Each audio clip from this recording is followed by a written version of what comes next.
সুজামুদ্দিন এগু বাগর বাচ্চা এগু 100টার মধ্যে 90টা মিছা মাতে আমার খান্দনে তো তার দুঃখ লাগবো কারণ তার খান্দন আইতো নাই তো যে মিছা মাতে তার কোনোদিন খান্দন হয় না কংগ্রেসে আস্থা আসামও ভাইব 20-25টা সিট আর কংগ্রেস নাম আগু আর বেকার জবিয়া লাভ আছে চাকরির হয়তো অ্যাসেম্বলি মিজোরাম আসলে লাগি বেশি পেয়েছি আজকে মনোনয়ন দিচ্ছি খুব খুশি হাজার হাজার মানুষ লইয়া ইয়া মনোনয়ন দিচ্ছি দাখিল করছি আর আমি আলকাপুর কাটিচড়া জিতিমু এটা 100% শিওর অন্যান্যবার ইলেকশনও আপনার একটা স্লোগান থাকে খেলা হবে কিন্তু এবার দেখি আবো পর্যন্ত এই ওয়ার্ডটা আইছে না আপনার মুখ থেকে না না না খেলা তো অলরেডি শুরু হয়ে গেছে খেলা শুরু হয়ে গেছে খেলা খেলা ওই তো কিতা চলে বর্তমানে খেলা শুরু হয়ে গেছে খেলা ফাউত আছে না নি আপনার এগুলাকু খেলা অন্যটা লাগি গেছে এগুলাকু মাথার খেলা খেলাইতে লাগবো তোলা নাই কাম হইতো এবার মাথার খেলা না হয় মাথার খেলা এবার জিতবা নি আপনি কিতাব কইবা জিতমু এখন পর্যন্ত আমার লোকে যা মানুষ আছে এক ক্যান্ডিডেটের লোকেও তো মানুষ নাই ভাই তুমি যে মিডিয়ার মানুষ আছো নিশ্চয় তুমি জানো মিডিয়ার মানুষ আছো এটা আমার মুখের কথা নাই যে হাজার হাজার গাড়ি হাজার হাজার মানুষ মিটিং গো 1 টাকার চা এক কাপ খাওয়াইতে লাগছে না কোনো মানুষের এমনি আমার লোকে মানুষ দৌড়ার হ্যাঁ কংগ্রেস আসেনি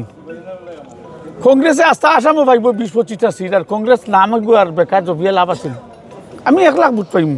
আর 1 লাখ ভোট পাইলেও কমসে কম 30,000 জিতিমু আজকে কইলাম বেশ পাইয়া কার সঙ্গে প্রতিদ্বন্দ্বিতা হবে প্রতিদ্বন্দ্বিতা আসেনি প্রতিদ্বন্দ্বিতা ওই সময় যখন 10-5,000 ডিফারেন্স 20-30,000 ডিফারেন্স হইলে প্রতিদ্বন্দ্বিতা কেমন হইব বিধায়ক জাকির বলেছেন 5 বছরে ইনি যা করেছেন 10 বছরেও কিছু করতে পারেন না হইব এর হয়তো তার অ্যাসেম্বলি মিজোরাম আসলো ওদিক থেকে খেয়ে দিছে ফাটাইয়া বেশি করছে আমি জানি তো আমরা সব এমএলএ সমান সমান পাইছি জাকিরের হয়তো অ্যাসেম্বলি মিজোরাম আসলে লাগি বেশি পাইছি দাবি করেন তিনি সবচেয়ে বেশি কাজ পেয়েছেন হের মণিপুর আসলে লাগি বেশ পাইছে অ্যাসেম্বলি মণিপুর আসলো কাটিচড়ার এমএলএ এর লাগি বেশি পাইছি আমরা আমার দেখা মতো বেশি পাইছি না আমরা সব সমান সমান পাইছি আপনি এবার ইলেকশনও জিতলে কিটা কিটা কাজ করবা জনতার লাগে ইনশাল্লাহ রাস্তাঘাটের কাজ করবো স্বাস্থ্য শিক্ষা বিভিন্ন এখন আলগার প্রবলেম আছে আর এই জলের প্রবলেম বিশেষ করে আমার 14 জিপিতে এখনও প্রবলেম আছে যদিও এইটার মধ্যে লড়াই করি ইনশাল্লাহ হইব এটা ডিপার্টমেন্টে আমার আশ্বাস দিছে যে এখন ঠিকাদারে কাম না করিয়া তারা নিজে করতো নিজের ডিপার্টমেন্টে কাজ করে দেখা যাচ্ছে যে আপনার সতীর্থ বিধায়ক নির্বাচনে প্রতিদ্বন্দ্বিতা করছেন তো ভোটে প্রভাব পড়বে নাকি কোনো প্রভাব নাই ভোটে কোনো প্রভাব হইতো নাই আমি জিতিমু আপনারা হইয়া গেলাম ওটা